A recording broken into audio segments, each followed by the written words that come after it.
नमस्कार. आज आपण एका जबरदस्त मराठी कवितेबद्दल बोलणार आहोत. ही फक्त कविता नाहीये, तर एक प्रेरणा आहे जी आपल्याला काहीतरी मोठं करून दाखवण्यासाठी उद्युक्त करते. चला तर मग सुरू करूया आणि समजून घेऊया या कवितेचा अर्थ. Welcome to Smart School Info Lips. विचार करण्यासारखा प्रश्न आहे नाही का, की आपण जी काही मेहनत घेतो, जे कष्ट करतो, त्याची ओळख काय असायला हवी? बरं, ही कविता आपल्याला याच प्रश्नाचं उत्तर शोधायला मदत करते. एक नवी दिशाच दाखवते म्हणा ना. तर या कवितेचा सगळ्यात महत्त्वाचा भाग काय आहे? तो म्हणजे श्रम आणि त्यातून होणारं नवनिर्माण. कवी इथे काय सांगतायत माहितीये? ते म्हणतायत की आपले कष्ट फक्त आपल्यापुरते नाहीयेत. आपल्या मेहनतीमध्ये इतकी ताकद आहे की आपण फक्त आपलंच नाही तर अख्ख्या समाजाचं चित्र पालटून टाकू शकतो. बघूया तरी कवी हे नेमकं कसं सांगतात. वाह, काय सुंदर आणि दमदार ओळी आहेत. या काळाच्या भाळावरती तेजाचा तू लाव टिळा. म्हणजे कवी आपल्याला थेट सांगतायत की अरे उठा, असं काहीतरी काम करा की या युगावर तुमच्या कर्तृत्वाची एक तेजस्वी सही उमटेल. आता ह्या ओळी जरा सोप्या करून समजून घेऊया. काळाच्या भाळावरती तेजाचा टिळा लावणं म्हणजे काय? तर फक्त यशस्वी होणं नाही, तर असं काहीतरी करून दाखवणं ज्याची नोंद हा काळ घेईल. आणि दुसरी गोष्ट, मानवतेचा मळा फुलवणं. म्हणजे आपली मेहनत फक्त स्वतःसाठी नसावी, तर त्यातून संपूर्ण मानवतेचं कल्याण झालं पाहिजे. नित्य नवी तू पाही स्वप्ने, साकाराया यत्न करी. सूर्यफुलांच्या फुलवी बागा, उजेड यावा घरोघरी. वाहत येवोत समृद्धीच्या नद्याच सगळ्या खळाखळा. या कडव्यात कवी फक्त स्वप्न बघा असं नाही म्हणत, तर ती पूर्ण करण्यासाठी झटायला सांगतायत. आणि सगळ्यात महत्त्वाचं, ही स्वप्न स्वतःपुरती नाहीत, तर ती समाजासाठी आहेत. बघा, सूर्यफुलांच्या बागा फुलवणं याचा अर्थ आहे ज्ञानाचा, प्रगतीचा प्रकाश सगळीकडे पसरवणं, जेणेकरून प्रत्येक घरात उजेड पोचेल. आणि मेहनत इतकी करायची आहे की आपल्या देशात समृद्धीच्या नद्या खळाळून वाहू लागतील. म्हणजे आपलं काम थेट देशाच्या विकासाशी जोडलेलं आहे. पण एक मिनिट हा जो प्रगतीचा मार्ग आहे तो काय फुलांनी भरलेला नाहीये. आणि हे कवींनाही बरोबर माहीत आहे. म्हणूनच पुढच्या कडव्यात ते आपल्याला सांगतात की या मार्गात संकट येणारच, पण त्यातूनच यशाकडे वाटचाल कशी करायची. काट्यांमधल्या वाटांमधूनही चालत जातू पुढे पुढे, या वाटा मग अलगद नेतील पाऊस भरल्या नभाकडे, झळा उन्हाच्या सरून जातील नाचत येईल पाणकळा. खरं तर हे कडवं म्हणजे संघर्ष आणि आशा यांचे एक खूप सुंदर मिश्रण आहे. कवी एकदम स्पष्ट सांगतात, वाट कितीही अडचणीची, काट्यांची असली तरी थांबायचं नाही, फक्त पुढे चालत राहायचं.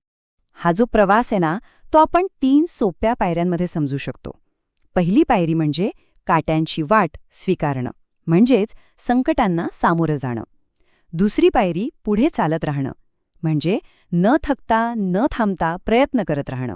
आणि तिसरी आणि सगळ्यात महत्त्वाची पायरी म्हणजे पावसाळी नभाकडे पोहोचणं, म्हणजेच तुमच्या प्रयत्नांना यश मिळणारच मिळणार हे अगदी ठरलेले आहे. चला, आता आपण कवितेच्या एका अशा भागाकडे वळतोय जो मला वाटतं सगळ्यात जास्त पॉवरफुल आहे. इथे आपले प्रयत्न फक्त संकट दूर करत नाहीत, तर ते थेट अंधारावर मात करतात. अंधाराला तुडवीत जाऊन घेऊन येतू नवी पहाट, कणाकणाला उजेड देऊन उज्ज्वळ धरेचे दिव्य ललाट. डोंगर, सागर, पत्थर यांना सुवर्ण सुंदर देई कळा. ह्या ओळींमधली ताकद जाणवतेय का? कवी आपल्याला सांगतायत की अंधाराला म्हणजे अज्ञान आणि निराशेला पायाखाली तुडवून एक नवी सकाळ घेऊन या. यातला खरा अर्थ समजून घ्या. अंधाराला तुडवणं म्हणजे अज्ञान आणि निराशा संपवणं. नवी पहाट आणणं म्हणजे प्रगतीचं आणि आशेचं एक नवीन युग सुरू करणं. आणि सगळ्यात भारी म्हणजे सुवर्ण सुंदर कळा देणं, म्हणजे आपलं कर्तृत्व इतकं मोठं असावं की त्याने या धर्तीवरच्या निर्जीव वस्तूंना, अगदी डोंगर, सागर आणि दगडांना सुद्धा एक नवं सौंदर्य मिळावं. विचार करा, केवढी मोठी कल्पना आहे ही. आणि आता येतोय कवितेचा शेवटचा पण तितकाच महत्त्वाचा भाग. इथे कवी आपल्याला नेहमीच्या वाटा सोडून काहीतरी नवीन करून दाखवायला सांगत आहेत. उंच आभाळी घेऊन झेपा, काड शोधुनी नव्या दिशा. नवीन वारे घेऊन ये तू नव्या उषा.